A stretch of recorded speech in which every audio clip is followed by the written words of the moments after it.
Hello friend, good morning all of you. मैं Akhilesh Raghav UP global coaching में आपका स्वागत करता हूं।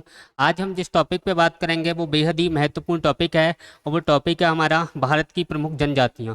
विश्व की प्रमुख जनजातियों पर हम लोग बात कर चुके हैं और आज हमें जो बात करनी है वो भारत की महत्वपूर्ण जनजातियों पर बात करनी है। ऐसे क्वेश्चन जो एग्जाम के अंदर पूछे गए हैं, बार बार पूछे जा रहे हैं, उन क्वेश्चनों को भी हल करेंगे और क्वेश्चन के साथ साथ थ्योरी क्वेश्चन पोर्शन जो अपना है उसको भी हमें कवर करना है। आइए देखते हैं भारत की प्रमुख जनजातियां, इनकी शुरुआत करते हैं। सबसे पहले अगर हम बात करें यहाँ पे तो भारत की जनजातियों के संबंध में, तो जनजाति यह भारत के आदिवासियों के लिए प्रयोग किए जाने वाला एक संवैधानिक पद है। पहली बात ये ध्यान रखनी है।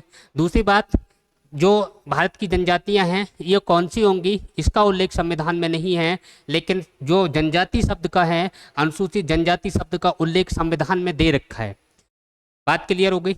इसके अलावा अगर हम बात करें कि जो जनजातियां हैं ये कहाँ सबसे ज़्यादा हैं, कहाँ सबसे कम हैं, इनके जो समूह हैं उनको क्या कहा जाता है, तो सबसे पहले हम भारत की जो जनजातियां हैं उनके तीन समूहों में बांट के हम बात करते हैं। सबसे पहला जो समूह आता है वो दक्षिण भारत का हम देखें और अंडमान निकोबार का देखें, उत्तर भारत और मध्य भारत का हम देखें। सबसे पहले अगर मैं समूह की बात करूं तो पहला आता है नीग्रोटो समूह। नीग्रोटो समूह, तो नीग्रोटो समूह की जो जनजातियां हैं या नीग्रोटो जनजातियां हैं, इस समूह में कौन कौन सी जनजातियां आती हैं, तो अपना आंसर क्या होगा, अंडमान निकोबार द्वीप समूह। यानी अंडमान निकोबार द्वीप समूह जो जनजातियां पाई जाती हैं उन्हें हम क्या किसके समूह के अंतर्गत शामिल करते हैं, नीग्रोटो समूह के अंतर्गत शामिल करते हैं, अंडमान निकोबार।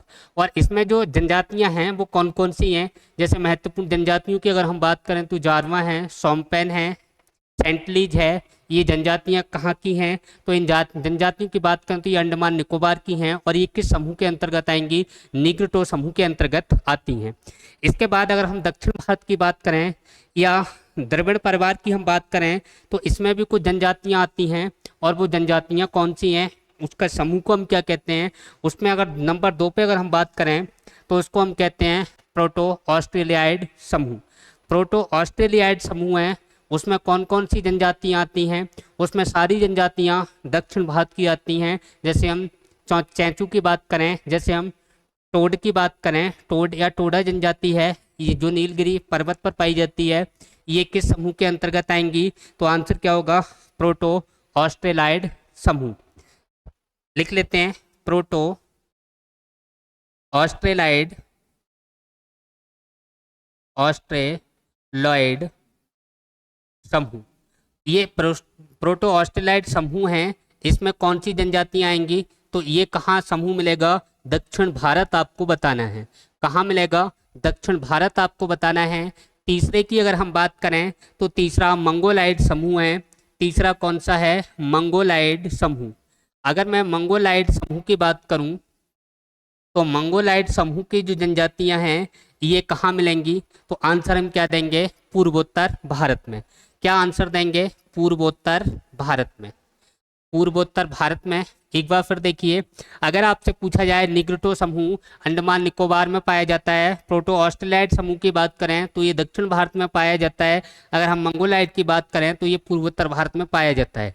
यहाँ से क्वेश्चन बार बार पूछा जा रहा है, इसको आपको ध्यान रखना है। दक्षिण भारत में जो भी जनजातियाँ हैं वो किस समूह के अंतर्गत आएंगी, तो ध्यान रखना है आपको।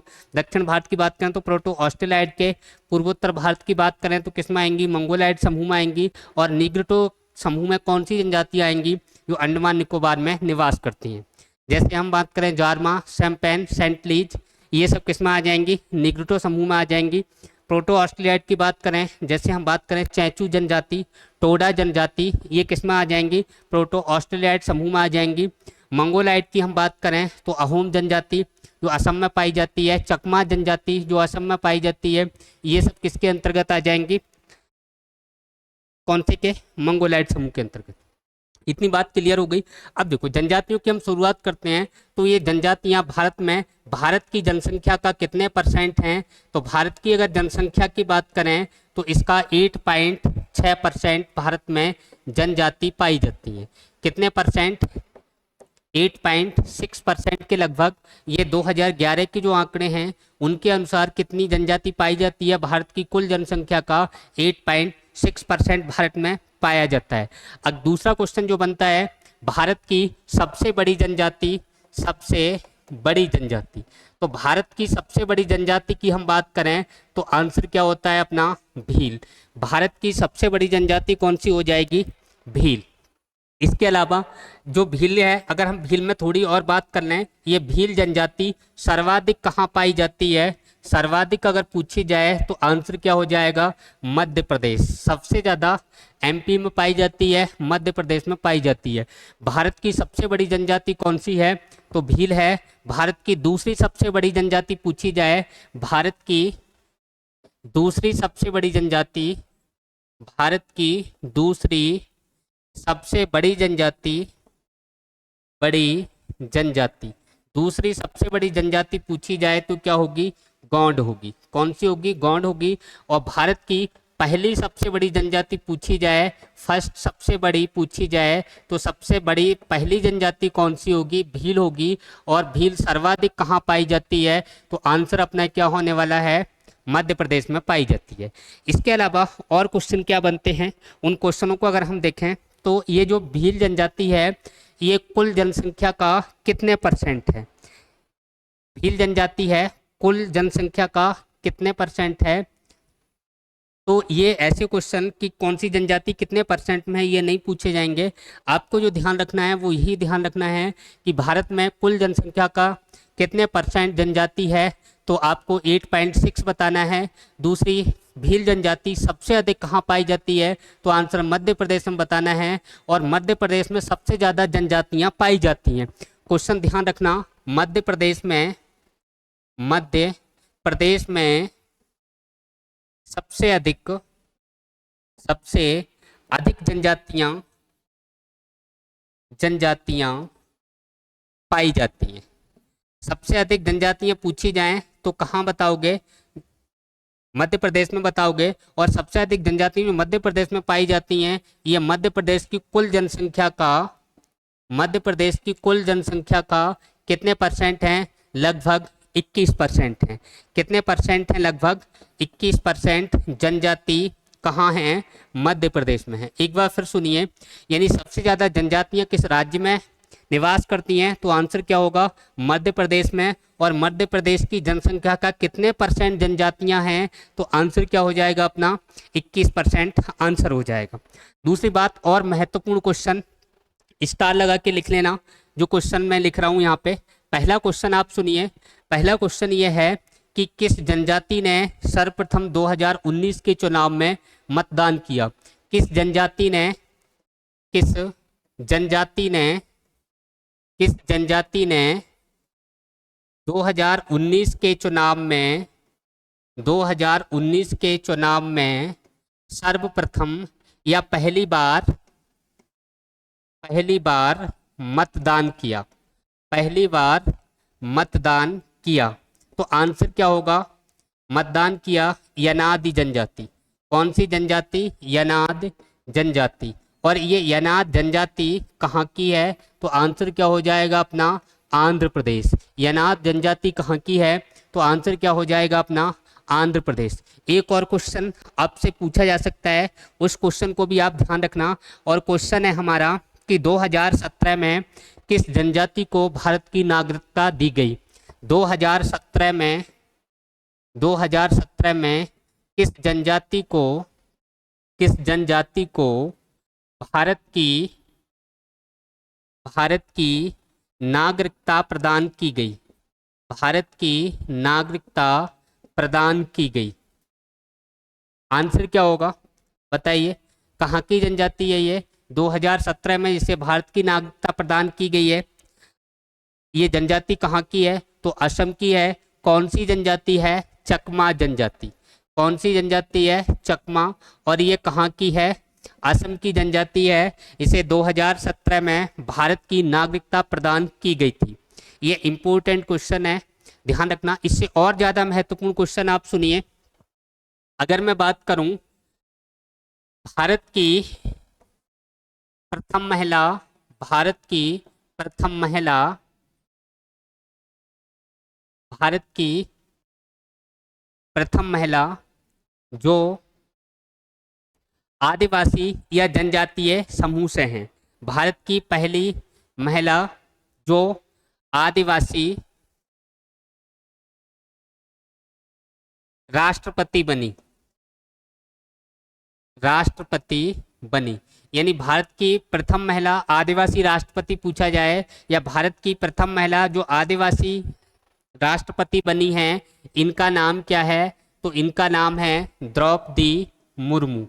क्या नाम है? द्रौपदी मुर्मू। और अच्छा क्वेश्चन यहाँ से क्या बनता है कि द्रौपदी मुर्मू जो हैं वो किस जनजाति से संबंधित हैं? तो किससे बताओगे आप? संथाल। यानी इनका संबंध किस जनजाति से है? संथाल से है। और ये कहाँ की रहने वाली हैं? तो आंसर क्या होगा? उड़ीसा। कहाँ की हैं? उड़ीसा। फिर सुनिए, आदिवासी क्षेत्र से पहली राष्ट्रपति कौन बनी महिला? तो आंसर क्या हो जाएगा? द्रौपदी मुर्मू। द्रौपदी मुर्मू का संबंध किस जनजाति से है? तो आंसर क्या होगा? संथाल। तीसरी बात, ये कहाँ से संबंध रखती हैं? तो आंसर क्या हो जाएगा? उड़ीसा से संबंध रखती हैं। वेरी इंपॉर्टेंट क्वेश्चन है, इसको आप ध्यान रखना, दिमाग में रखना, पूछा जा सकता है। इसके अलावा अगर हम बात करें, एक पॉइंट और नोट करिए, यहाँ पे जो क्वेश्चन पूछा जाता है, बार बार पूछा जा रहा है, लगभग हर एग्जाम में, कोई एग्जाम खाली जा रहा है कि जो जनजाति हैं भारत में किस किस राज्य में नहीं पाई जाती हैं, यानी कौन से राज्य ऐसे हैं जिनमें जनजाति नहीं है, वो आंसर आपको ध्यान रखना है। जैसे बात करें हरियाणा, हरियाणा के बाद चंडीगढ़, चंडीगढ़ के बाद पंजाब, चंडीगढ़, पंजाब, दिल्ली, ये वो राज्य हैं यहाँ जनजातियां नहीं पाई जाती हैं, यानी जनजाति नहीं है। ध्यान रखना, यहाँ से जो सबसे ज्यादा क्वेश्चन जो पूछा गया है वो हरियाणा को लेके पूछा गया है कि निम्न में किस राज्य में जनजाति नहीं है। तो आंसर क्या था उनका? हरियाणा था। आपको ये सभी ध्यान रखने हैं, जिसमें अगर हम बात करें पंजाब, हरियाणा, चंडीगढ़, दिल्ली, और दिल्ली के साथ यहाँ पे एक और केंद्र शासित आप देख लीजिए, पांडिचेरी, या बोले तो पुदुचेरी।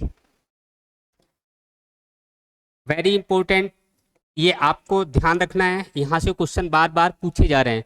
फिर से सुनिए कि किन राज्यों में जनजातियां नहीं पाई जाती हैं। तो जनजाति नहीं पाई जाती हैं कहाँ कहाँ? हरियाणा, चंडीगढ़, पंजाब, दिल्ली, और आंसर अपना क्या होगा? पांडिचेरी, पुदुचेरी में भी जनजातियां नहीं पाई जाती हैं।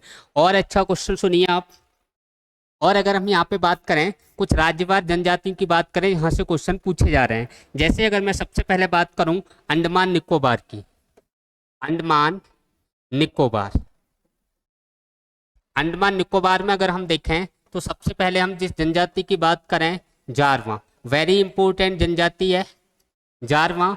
और यहाँ से आपको ध्यान रखना है, भारत की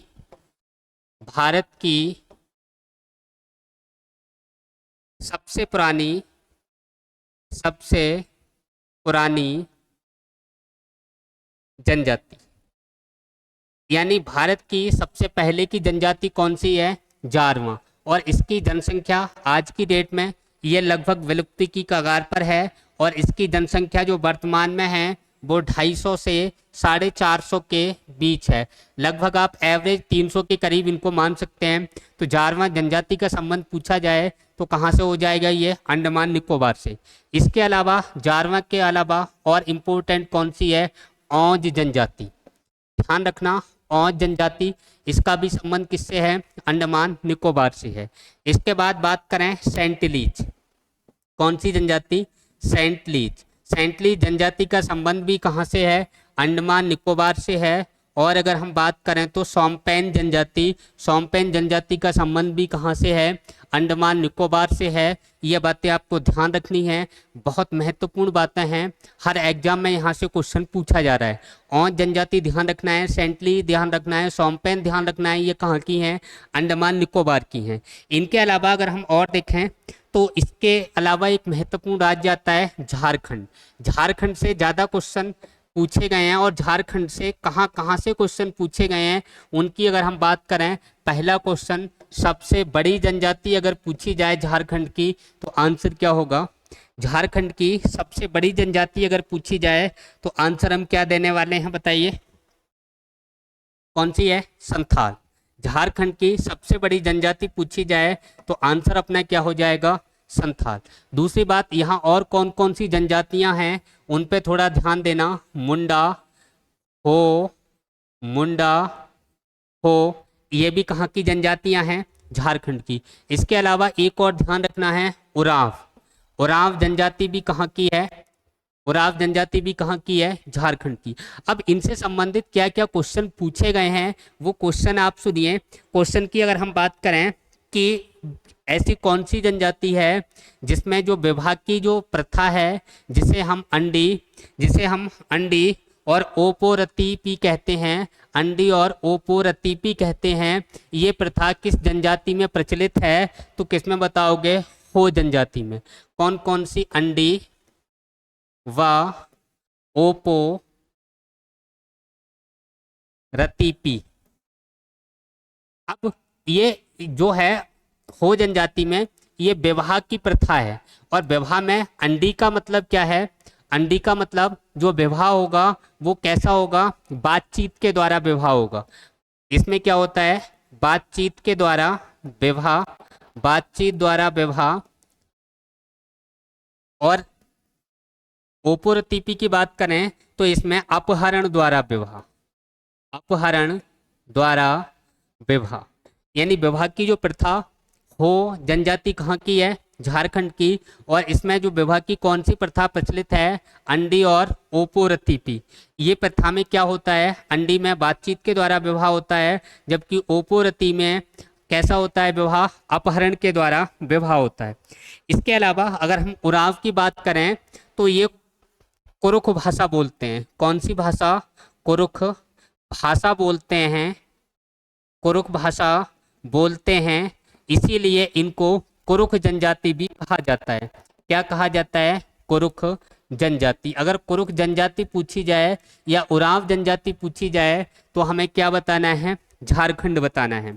इसके अलावा अगर हम बात करें, एक और क्वेश्चन यहाँ पे पूछा गया है कि मुंडा, हो, उरांव ये जो जनजातियाँ हैं ये त्यौहार मनाती हैं, और इनके हम त्यौहार को, एक फूलों का त्यौहार है उसे क्या कहा जाता है? सरहुल। तो सरहुल त्यौहार को फूलों के रूप में मनाने वाली जनजाति कौन सी है? तो अंडी, क्या बताओगे इसमें? उरांव, हो और मुंडा। ये सरहुल, फागु और भागे त्यौहार मनाते हैं। कौन कौन से? सरहुल, कौन कौन से त्योहार? सरहुल, भागे, कौन कौन से? सरहुल, भागे और फागु त्योहार मनाते हैं। फागु त्योहार मनाते हैं, त्योहार मनाते हैं। इसमें ये सरहल त्योहार है, ये फूलों के रूप में मनाया जाता है। फूलों के रूप में, फूलों के रूप में त्योहार मनाने वाली जनजाति पूछी जाए तो क्वेश्चन में जो पूछा गया है वो अब तक मुंडा पूछा गया है। आपको हो भी ध्यान रखना है, आपको उरांव भी ध्यान रखना है। और इसमें जो सरहुल के रूप में पूछा गया वो किसको पूछा गया? मुंडा जनजाति को पूछा गया है। इसके अलावा अगर हमसे पूछा जाए वैगा जनजाति, तो वैगा जनजाति भी कहाँ की है बताइए? वैगा जनजाति भी कहाँ की है? झारखंड की। लेकिन वैगा जनजाति सर्वाधिक निवास कहाँ करती है? तो सबसे ज़्यादा वैगा जनजाति जो पाई जाती है वो आंसर क्या होगा अपना? मध्य प्रदेश के अंदर पाई जाती है। इसके अलावा अगर हम बात करें उत्तराखंड की, उत्तराखंड, उत्तराखंड में यहाँ पे कौन कौन सी जनजातियाँ हमें ध्यान रखनी है? वेरी इंपॉर्टेंट जनजाति ध्यान रखनी है उत्तराखंड की। कौन सी? थारू। कई बार क्वेश्चन पूछा गया है थारू जनजाति। तो थारू जो जनजाति है ये पहली बात तो यूके बोले तो उत्तराखंड, उत्तराखंड को मैंने यूके से लिखा है, उत्तराखंड की सबसे बड़ी जनजाति है। उत्तराखंड की सबसे बड़ी जनजाति पूछी जाए तो कौन सी बताओगे? थारू। हालांकि पिछली बार जो एग्जाम हुआ था लेखपाल वाला उसमें क्वेश्चन पूछा गया कि उत्तर प्रदेश की सबसे बड़ी जनजाति, तो उसमें भी थारू को माना गया था। इस बात को ध्यान रखना, थारू जनजाति उत्तर प्रदेश की भी सबसे बड़ी जनजाति मानी गई है एग्जाम के अंदर, और उत्तराखंड की भी सबसे बड़ी जनजाति कौन सी है? थारू जनजाति है। इसके अलावा अगर पूछा जाए थारू के संबंध में, ये निवास कहाँ करती है, तो तराई क्षेत्र में निवास करने वाली अगर जनजाति पूछी जाए, तराई क्षेत्र में निवास करने वाली जनजाति, तब भी आंसर अपना क्या हो जाएगा, थारू जनजाति। ये थारू जनजाति की अगर हम बात करें तो सबसे ज़्यादा ये जहाँ निवास करती है वो नेपाल है, लेकिन नेपाल भारत का हिस्सा नहीं है, हमें भारत वाले पढ़ने हैं। तो सबसे ज़्यादा हम कहाँ बता सकते हैं, उत्तराखंड। उत्तराखंड की सबसे बड़ी जनजाति, अगर उत्तर प्रदेश की सबसे बड़ी जनजाति भी पूछी जाए तो कौन सी है, थारू, जो एग्जाम में मानी गई है। जबकि कुछ जगह बुक्स वगैरह में उत्तर प्रदेश की सबसे बड़ी जनजाति गौंड दे रखी है। कोई बात नहीं, जो एग्जाम में माना गया है वही आप ध्यान रखना, क्या माना गया है, थारू। अच्छा, थारू जनजाति से संबंधित एक और क्वेश्चन बार बार एग्जाम के अंदर पूछा जा रहा है, और वो क्वेश्चन अपना क्या है, थारू जनजाति के लोग यानी दीपावली को शोक दिवस के रूप में मनाते हैं। शोक दिवस के रूप में मनाते हैं। क्वेश्चन कई बार पूछा गया है कि कौन सी जनजाति के लोग दीपावली को शोक दिवस के रूप में मनाते हैं, तो आंसर क्या ध्यान रखना है, थारू जनजाति हमें ध्यान रखना है। ये किसको, थारू जनजाति के जो लोग हैं वो दीपावली को शोक दिवस के रूप में मनाते हैं। इसके अलावा और अगर हमसे पूछा जाए कि उत्तराखंड की ऋतु प्रवास करने वाली जनजाति, यानी कि ऋतुओं के साथ साथ गर्मी में अपना स्थान बदल लें, सर्दियों में किसी दूसरे स्थान पर आ जाएं, तो ऐसी जनजाति कौन सी है, तो आंसर अपना क्या होगा, भूटिया। ऐसी जनजाति कौन सी है, भूटिया।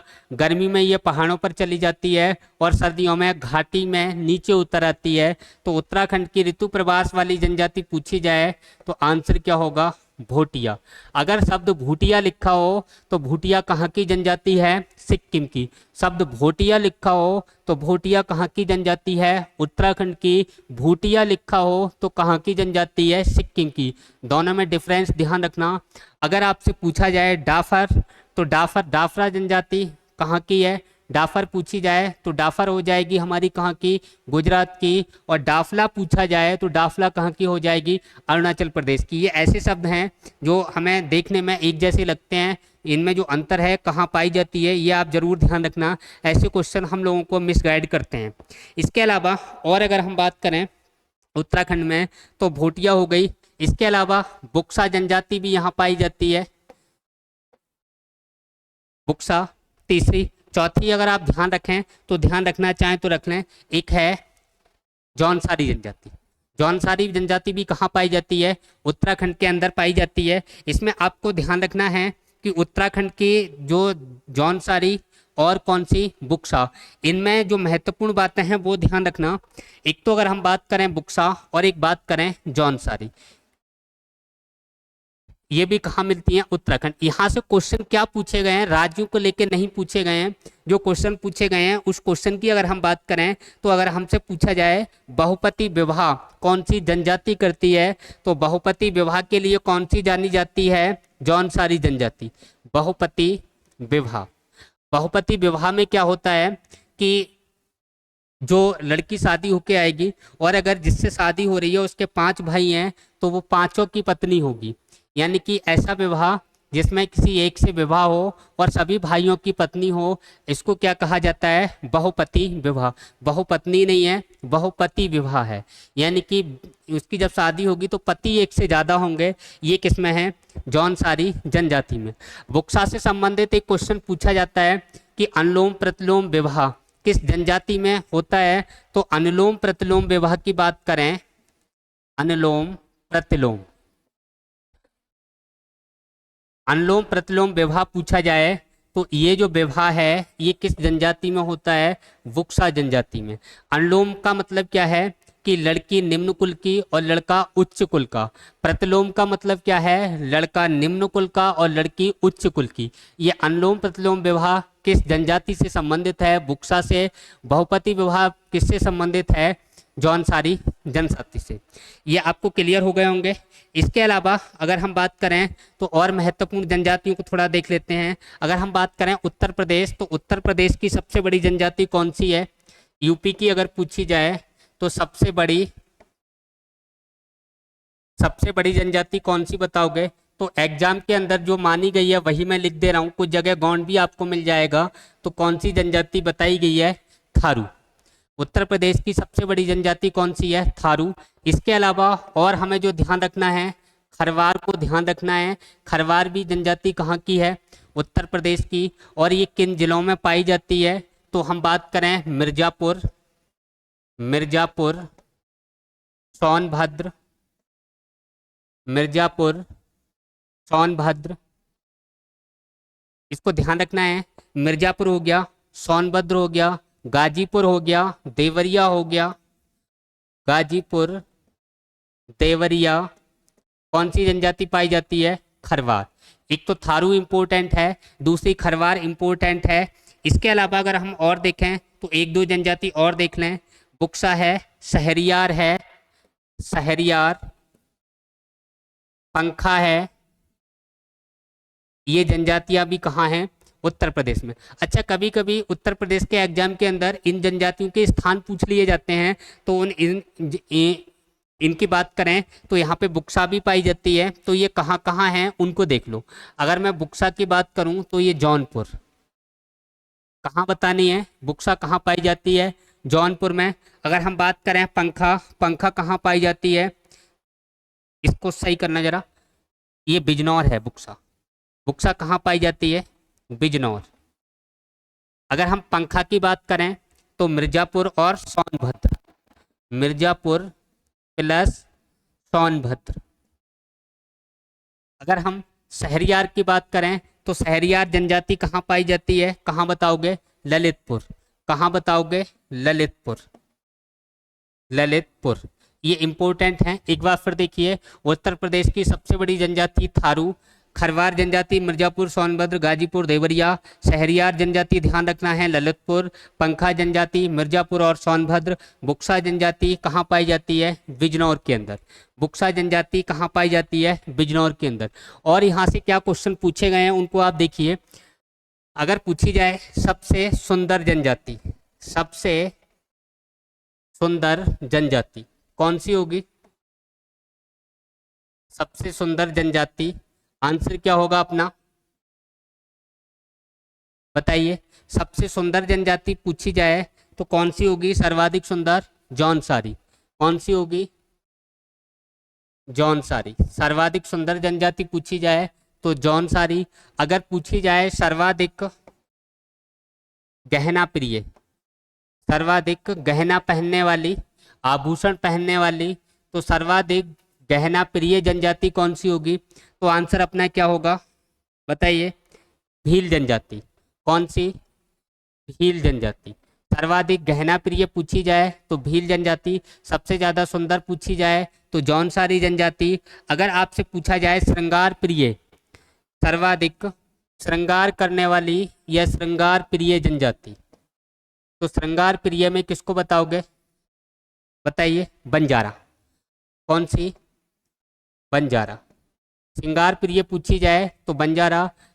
अगर पूछी जाए गुदना प्रिय जनजाति, गुदना प्रिय जनजाति, यानी कि टैटू जो जनजाति सबसे ज्यादा बनवाती है, तो गुदना प्रिय की अगर हम बात करें तो ये जनजाति कौन सी हो जाएगी? जो हाथों पर टैटू बनवाती है। जो मेला वगैरह में आपने देखा होगा, टैटू बनाने वाले, हाथ गोदने वाले लोग आते हैं। तो ऐसी जनजाति कौन सी है जो सर्वाधिक गुदना प्रिय है? तो बताना है गौंड जनजाति। कौन सी बतानी है? गौंड जनजाति। कहीं कहीं आपको मिल जाएगा बुक्स के अंदर कि उत्तर प्रदेश की सबसे बड़ी जनजाति गौंड, लेकिन एग्जाम में जो माना गया है, एग्जाम पेपर में, वो थारू को माना गया है। इतनी बात आपको क्लियर हो गई।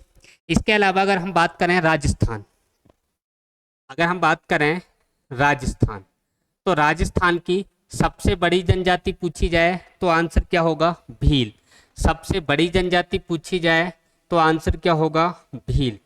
दूसरी सबसे बड़ी जनजाति पूछी जाए, दूसरी सबसे बड़ी, तो क्या हो जाएगा? मीणा जनजाति। दूसरी सबसे बड़ी जनजाति कौन सा हो जाएगा? मीणा जनजाति।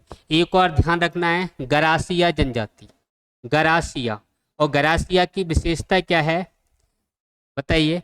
गरासिया जनजाति ये नृत्य करके अपना जीवन निर्वाह करती है, यानी कि नृत्य करके जीवन निर्वाह करती है। जीवन निर्वाह करती है। गरासिया को ध्यान रखना है। एक और ध्यान रखो तो मंगानिया को ध्यान रख लो। मंगानियर, मंगानियर, ये मुस्लिम जनजाति, कौन सी जनजाति है? मुस्लिम जनजाति है। कौन सी? गंगानियर।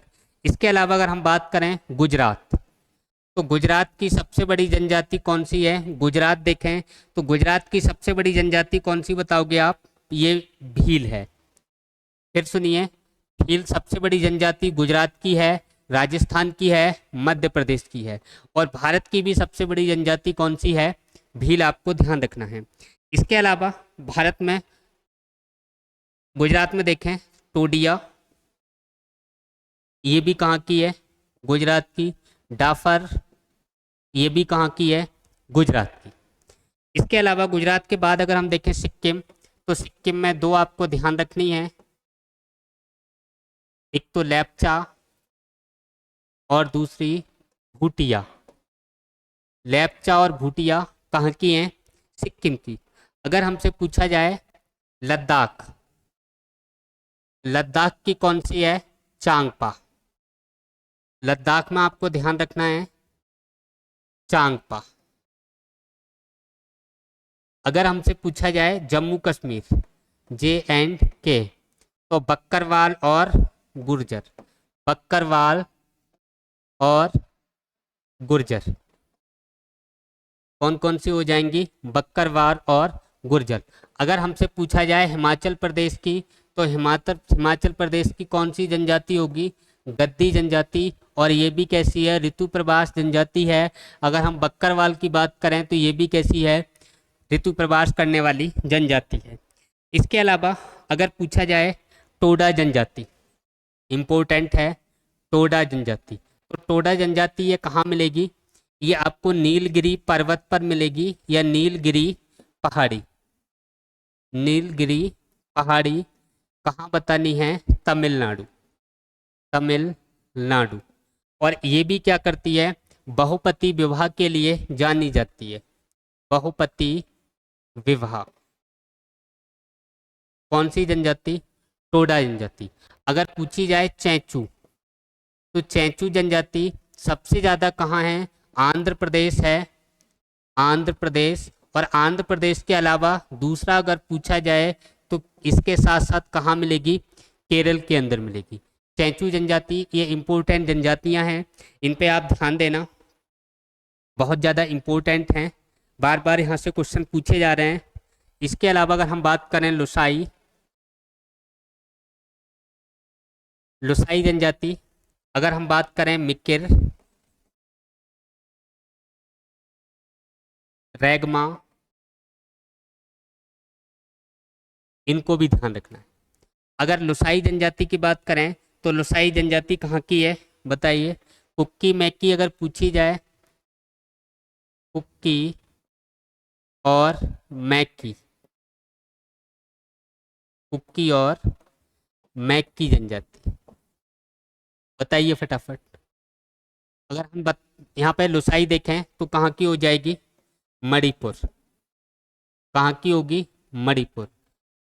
ये मिकिर और रेगमा ये कहाँ की हो जाएंगी? मेघालय। कहाँ की? मेघालय। मेघालय में कौन कौन सी? मिकिर, रेगमा। अगर हम बात करें कुक्की और मैकी, तो कुक्की और मैकी कहाँ की हो जाएंगी? बताइए। मणिपुर। कहाँ की होंगी? मणिपुर। इसके अलावा एक और इम्पोर्टेंट जनजाति है, उसको भी आप देख लो। लुसाई मणिपुर के साथ आप मिजोरम भी बता सकते हैं, क्योंकि ये लुसाई की जो पहाड़ी है वो मणिपुर और मिजोरम के अंदर है, तो मणिपुर भी हो जाएगा, मिजोरम भी हो जाएगा। इसके अलावा और देखिए इम्पोर्टेंट जनजातियां कौन सी बचती हैं, उनको अगर हम देखें, बताइए कौन कौन सी और महत्वपूर्ण जनजातियां हैं। अगर हमसे पूछा जाए असम की, तो असम में देख लो बोडो इम्पोर्टेंट है, अहोम इम्पोर्टेंट है। बोडो और अहोम पूछी जाएं तो ये कहाँ की हैं? असम की है। अगर हमसे पूछा जाए डाफला, तो डाफला कहाँ की हो जाएगी? अरुणाचल प्रदेश। अरुणाचल प्रदेश कौन सी हो जाएगी? डाफला जनजाति। ये महत्वपूर्ण जनजातियां हैं। लेप्चा हो गई, कहाँ की है? सिक्किम की। इसके अलावा और कुछ महत्वपूर्ण जनजातियां आप देख लीजिए। चलो सुनो, इसके जो क्वेश्चन आंसर हैं उनको देखते हैं फटाफट। पहला क्वेश्चन आप देखिए, भील जनजाति भारत में सर्वाधिक किस राज्य में पाई जाती है? महाराष्ट्र, गुजरात, राजस्थान, मध्य प्रदेश। तो आंसर क्या होगा? भील जनजाति सबसे ज्यादा कहाँ पाई जाती है? मध्य प्रदेश में। नेक्स्ट क्वेश्चन देखिए, अहोम जनजाति का संबंध किस राज्य से है? तो अभी मैंने बताया था, अहोम जनजाति कहाँ से है? असम से। अहोम जनजाति का संबंध कहाँ से है? असम राज्य से। अगला क्वेश्चन देखिए, थारू जनजाति पाई जाती है, तो थारू जनजाति सबसे ज्यादा या सबसे बड़ी जनजाति कहाँ की है? उत्तराखंड की। साथ साथ हमें क्या ध्यान रखना है? उत्तर प्रदेश भी ध्यान रखना है। यहाँ पे ये राज्यों के नाम नहीं दिए गए हैं, ये जो किस क्षेत्र में पाई जाती है उस क्षेत्र को पूछा गया है। तो अरावली की पहाड़ियों में, तराई क्षेत्र में, गंगा यमुना के दोआब में, नन ऑफ दी। तो आंसर कौन सा होगा? तराई क्षेत्र में। थारू जनजाति यही वो जनजाति है जो दीपावली को शोक के रूप में मनाती है, शोक दिवस के रूप में मनाती है। कौन सी जनजाति? थारू जनजाति। अगला देखिए, चैंचू जनजाति, तो आंसर क्या होगा? सिक्किम, असम, नीलगिरी, आंध्र प्रदेश। तो आंसर अपना क्या होगा? आंध्र प्रदेश। आंध्र प्रदेश के साथ साथ तेलंगाना, तेलंगाना के साथ साथ और कहाँ मिलेगी? केरल में भी मिलेगी। इसको भी आपको ध्यान रखना है। नेक्स्ट देखिए, भारत की सबसे बड़ी जनजाति कौन सी है? तो आंसर क्या होगा? भील। अगर दूसरी सबसे बड़ी जनजाति पूछी जाए, सेकंड सबसे बड़ी, तो सेकंड बड़ी कौन सी हो जाएगी? गौंड। लेप्चा जनजाति कहाँ की है? ये सिक्किम की है। बक्करवाल जनजाति कहाँ की है? जम्मू कश्मीर की है। अगला क्वेश्चन देखिए, सरहुल त्योहार मनाने वाली जनजाति हैं मुंडा, हो, उराव। ये तीनों ही जनजातियां कहाँ की हैं? झारखंड की हैं। तीनों ही जनजातियां कहाँ की हैं? झारखंड। और झारखंड की जनजातियां हैं ये सरहुल त्योहार, भागा त्योहार, और कौन सा बताया था? सरहुल, भागा। इसके साथ साथ और कौन सा बताया था? 3 त्योहार ये मनाती हैं। और इसको ये किस रूप में मनाती हैं? सरहुल को फूलों के रूप में मनाती हैं। सरहुल, फागु और भागे, तीनों को ध्यान रखना। इसका जो आंसर अपना हो जाएगा वो उपर्युक्त सभी। थारू लोग किस त्योहार को शोक दिवस के रूप में मनाते हैं? दशहरा, होली, दीपावली। अभी बताया था, कौन सा होगा? दीपावली। अगला क्वेश्चन देखिए, सही योग, थारू जनजाति कहाँ की सबसे बड़ी जनजाति है? भोटिया कहाँ की है? भूटिया कहाँ की है? अगर भोटिया पूछी जाए तो भूटिया कहाँ की हो जाएगी? भोटिया उत्तराखंड। अगर भूटिया पूछा जाए तो आंसर क्या होगा? सिक्किम। तराई क्षेत्र में कौन सी जनजाति पाई जाती है? तो आंसर क्या होगा? थारू जनजाति। डाफर जनजाति कहाँ की है? गुजरात की। अगर पूछा जाए डाफला जनजाति कहाँ की है, तो डाफला कहाँ की हो जाएगी?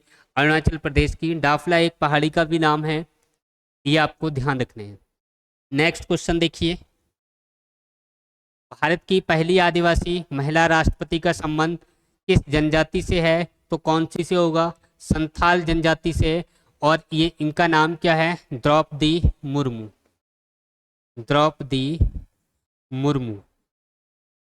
इनका संबंध किस राज्य से है? राज्य पूछा जाए तो आंसर क्या होगा? उड़ीसा। नेक्स्ट क्वेश्चन देखिए, जनजाति गौरव दिवस कब मनाया जाता है? आंसर सही क्या होगा अपना? 15 नवंबर। 2 अक्टूबर को क्या मनाया जाता है? गांधी जयंती। 22 अप्रैल की बात करें तो पृथ्वी दिवस। पृथ्वी दिवस। अगर हम बात करें 16 सितंबर, ओजोन दिवस। क्या बताना है? ओजोन दिवस। तो आंसर अपना क्या हो जाएगा? जनजाति गौरव दिवस कब मनाया जाता है? तो प्रत्येक वर्ष 15 नवंबर को मनाया जाता है। हमारे जो क्वेश्चन हैं इस टॉपिक को आज हम यहीं फिनिश करते हैं। कल फिर नेक्स्ट टॉपिक के साथ उपस्थित होते हैं। तब तक के लिए थैंक यू, धन्यवाद। जय हिंद, जय भारत।